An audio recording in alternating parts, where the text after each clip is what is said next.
15,000,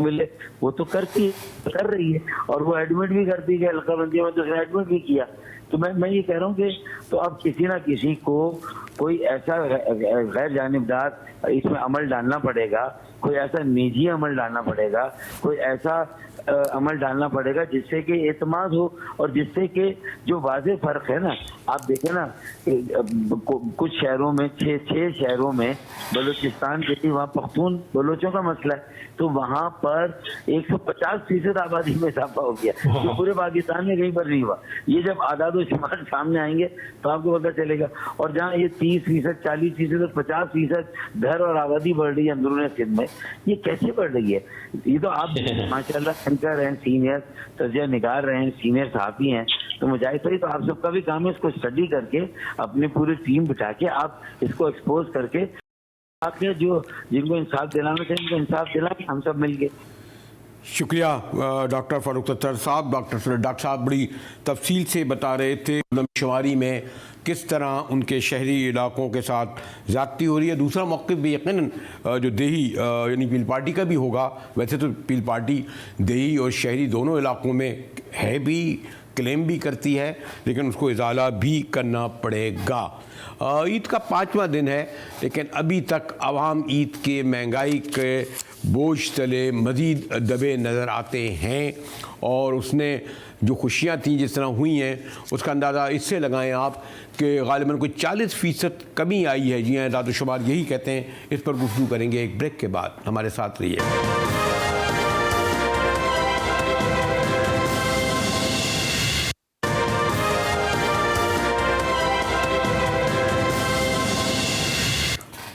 جی T V میں ایک بار پھر مجاہد ولی آپ کو خوش آمدید کہتا ہے. اور یقیناً اس وقت پاکستان معاشی طور پر انتہائی سنگین دوراہے پر ہے, اور سب سے بڑا مسئلہ یقیناً مہنگائی ہے. غالباً عید ہی, غالباً نہیں بلکہ یقین سے کہہ سکتا ہوں, عید ہی ایک ایسا تہوار ہوتا ہے جب عوام بے پناہ خوشیاں اس دن مناتے ہیں, لیکن مہنگائی نے یہ خوشیاں بھی چھین دیں. اور آپ دیکھیے کہ ہوشربا گرانی کے سبب جو عید کی خریداری میں 40% کمی آئی. جی ہاں, کل مستند اعداد و شمار کہہ رہے ہیں کہ 2018 میں 1.1 ٹریلین یعنی 10 ارب روپے کی عید خریداری ہوئی تھی, جبکہ یہ 2023 میں صرف 432 ارب کی عید خریداری ہوئی. اگر ایون یہ کہ کرونا کے دنوں میں حتیٰ کہ لاک ڈاؤن میں بھی 221 میں عید کی خریداری لوگوں نے 480 ارب روپے کی تھی. اور یہ جو کہتے ہیں کہ جناب سیاسی عدم استحکام سبب ہے معاشی بحران کا اور اس مہنگائی کا, جو سال گزشتہ میں اگر آپ دیکھیں کہ اس کے باوجود یہ دونوں بحران تھے, کوئی 720 ارب کی عید کی خریداری ہوئی. اور یہ دار و شمار رکھتے ہوئے آپ دیکھیں نا کہ میں نے کہا نا کہ عید واحد دن ہوتا ہے جب لوور مڈل کلاس, غریب, محنت کش اس میں اپنے بچوں کو کہیں سے بھی وہ سال بھر جمع کر کے خریداری کرتے ہیں, اور جس میں کتنا بڑا فرق, یعنی سال بہ سال آپ دیکھیں اس سال صرف 432 ارب کی گئی. اور غالباً یہ جو ہمارے ڈار صاحب لائے گئے تھے ان کی ڈاکٹرائن جو تھی جو عوام کا بوجھ کیا کم کرتی, IMF سے ہی بات چیت نہیں ہو سکی, جس کے سبب آج ہم میں نے کہا نا کہ ملک کے ہماری تاریخ کے شدید ترین بحران سے گزر رہے ہیں. ہمارے ساتھ خاقان نجیب صاحب ہیں, ماہر معیشت, وزیر خزانہ مشیر. خاقان صاحب, باقی چیزیں تو بڑے جسے کہتے ہیں کتابی ہیں, نصابی ہیں, ایکڈیمک ہیں, لیکن ابھی یہ پڑھ رہا تھا کہ عید آپ کو بھی علم ہے کہ وہ دن ہوتا ہے جب لوور مڈل کلاس, غریب, محنت کش ہر ایک چاہتا ہے کہ اپنے بچوں کو کپڑے پہنائے, کھانے گائے, باہر نکلے, لیکن 40% کمی عید کی خریداری میں ہوئی. نجیب بھائی. بسم اللہ الرحمن الرحیم. بریلی بھائی, always good to be with you. Belated Eid Mubarak to you and everyone listening. دیکھیں, سب سے پہلی بات یہ ہے کہ ایک آسان انڈیکیٹر پہلے ڈسکس کر لیتے ہیں جس کا بہت بڑا امپیکٹ ہے عید کی سپینڈنگ پر, اور وہ ہے کہ پاکستان میں 50% رورل ایریاز میں اور 47% اربن ایریاز میں میری فوڈ باسکٹ ہے, یعنی کہ جو میں بازار سے جا کر جو آپ بازار سے جا کر, جو کیمرہ مین بازار سے جا کر چیزیں خریدتا ہے, اس کی قیمتوں میں اضافہ ہوا ہے. نہ میری تنخواہ, نہ آپ کی تنخواہ, نہ کیمرہ مین کی تنخواہ 47 یا 50% بڑی ہے کہ میں وہیں پہ کھڑا رہوں اور میری بائنگ پاور وہی. تو میں اور آپ یا کیمرہ مین یہ کریں گے کہ ہم کوشش کریں گے کہ ہماری سپینڈنگ فوڈ پہ اگر اتنی رہنی ہے تو یا ایجوکیشن کم ہو بچوں کی, یا ان کی کپڑے کم ہو, یا ان کے جوتے کم ہو, یا بجلی کم ہو. عید جو ہے یہ ڈسکریشنری سپینڈنگ, مطلب ان دا سینس آپ اس کو دیکھیں کہ یہ وہ سپینڈنگ ہے جو اگر لوگ نہیں کریں گے تو زیادہ زیادہ خوشی میں کمی ہوگی. ان کو تہوار پہ نئے کپڑے بچوں کو نہیں لے کے دیے جا سکتے. بٹ چونکہ میں 50% میں زیادہ خرچ کر رہا ہوں اپنی فوڈ پہ, سو میرے پاس یہ رقم نہیں ہے. اب ایک اور چیز یاد رکھیے جو بہت اہم ہے, میں اور آپ تو شاید ان لوگوں میں سے ہیں کہ اللہ کی ایک ایسی مہربانی ہے کہ جو فوڈ کا کمپوننٹ ہے وہ ہماری باسکٹ کا شاید 20% ہوگا. کہ ایکسپینڈیچر ہم 100 روپے کا کرتے ہیں تو بجلی, پانی, موٹر, سپینڈنگ, ایجوکیشن کا سب ملائیں تو 100% ہے, پر اس میں سے صرف 20% جو ہے وہ فوڈ پہ جا رہا ہے. یاد رکھیے low income earners, vulnerable segments, غریب آدمی, اگر آسان لفظوں میں پوچھنا چاہیں مڈل انکم ارنرز, یہ اپنی 40 سے 50% جو سپینڈنگ ہے وہ فوڈ پہ کرتے ہیں. تو وہ تو آبویسلی ہرٹ ہے. جو 30 سے 1000 سے لے کے 1 لاکھ 1.5 لاکھ تک کما رہا ہے اس کا بہت بڑا بل فوڈ میں چلا گیا ہے.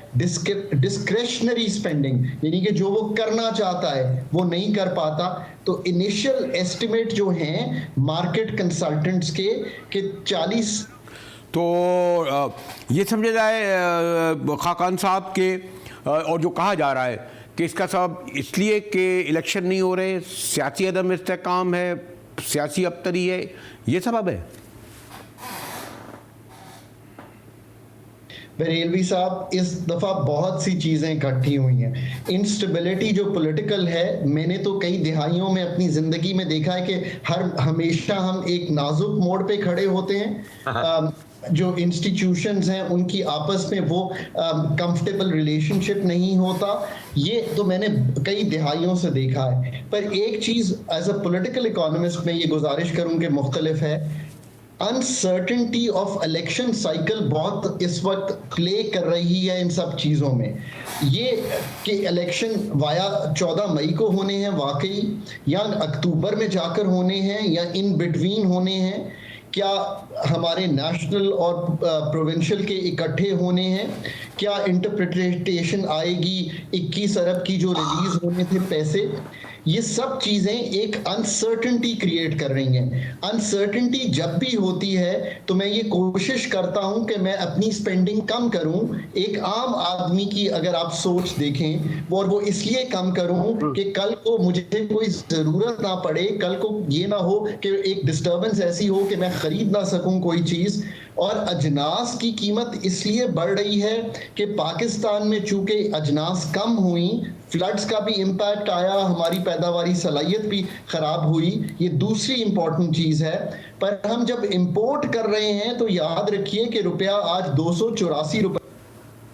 پچھلے سال جب آپ یہ امپورٹ کر رہے تھے اور ایکسپورٹ کر رہے تھے چیزیں تو روپیہ 170 تھا. تو جو فیول جو اجناس کی امپورٹ ہونی ہے ایکسٹرنلی, آپ سوچئے کہ 170 سے 280 کتنا زیادہ آپ کو پے کرنا پڑ رہا ہے روپاؤں میں انہی چیزوں کو منگوانے کے لیے. اور ساتھ ساتھ دنیا بھر میں بھی قیمتیں بڑھیں بیکاز آف یوکرین وار.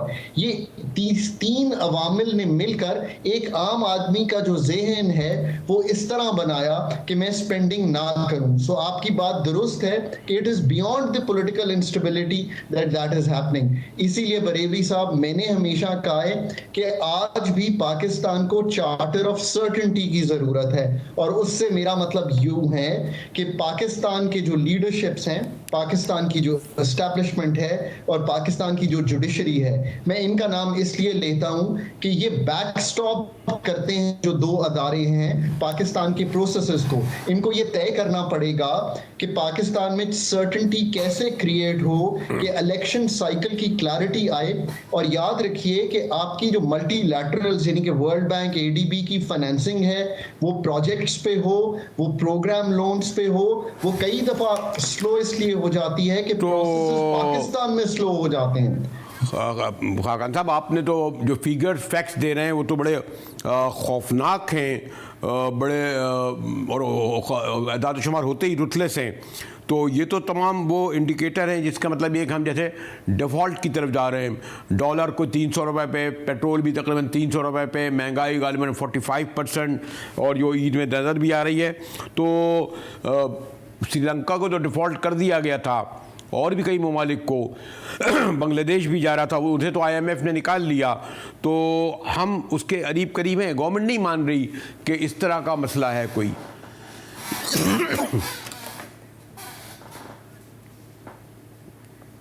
میں تو بہت کلیئر ہوں بریلوی صاحب، اگر میں پاکستان کی اکانومی کو مینج کر رہا ہوتا تو میں سمجھتا کہ میں ایک بڑا لکی فائنانس مینیجر ہوں. اور آپ کہیں گے یہ کیا بات میں نے کی. پاکستان جب کووڈ سے باہر آیا بریلوی بھائی تو پاکستان IMF کے پروگرام میں تھا. سری لنکا، گھانا اور تیسرا جو ملک ہے بنگلہ دیش، انہوں نے IMF کا پروگرام بہت بعد میں لیا.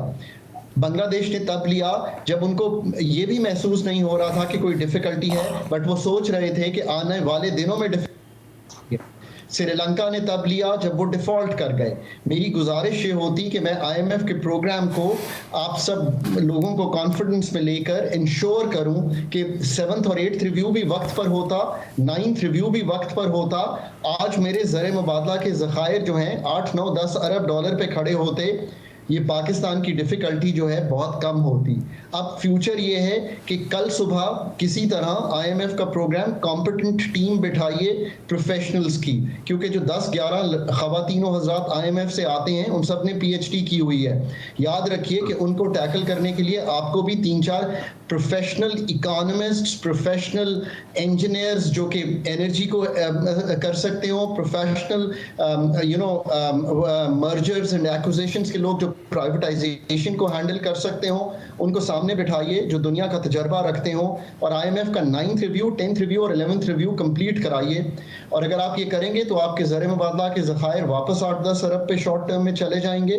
اور اگر 8-10 ارب ڈالر پہ چلے جائیں گے تو روپے پہ جو پریشر ہے وہ ٹوٹ جائے گا. ایک اچھا بجٹ بنائیے، ایکسپینڈیچر ریفارمز کیجئے تاکہ آپ کا فسکل مالیاتی خسارہ کم ہو. یہ 2 چیزیں ہی کر لیں اور پھر نئی حکومت جب آئے تو وہ ایک نیا پلان سامنے رکھے کہ کیا پاکستان کا اگلے 3 سال کا فیوچر IMF کے ساتھ، اور جو سٹرکچرل یعنی کہ ہم نے بنیادی کام جو کرنے ہیں، چاہے وہ انرجی سیکٹر میں ہو، ایگریکلچر سیکٹر میں ہو، انڈسٹریل سیکٹر میں ہو، ٹریڈ میں ہو، وہ کیا ہوں گے. جو ممتاز ماہر معیشت ہمارے خاقان نجیب صاحب بہت ہی تفصیل سے اور بہت ڈیٹیل سے مستند حوالوں سے بتا رہے تھے کہ معیشت کے اسباب، بنیادی طور پر ان کا کہنا تھا الیکشن کے بغیر یہ عدم استحکام رہے گا اور اس سے یہ مہنگائی سمیت معاشی مسئلہ حل نہیں ہوگا. اسی کے ساتھ ہی GTV سے مجاہد بریلوی کو اجازت دیجیے.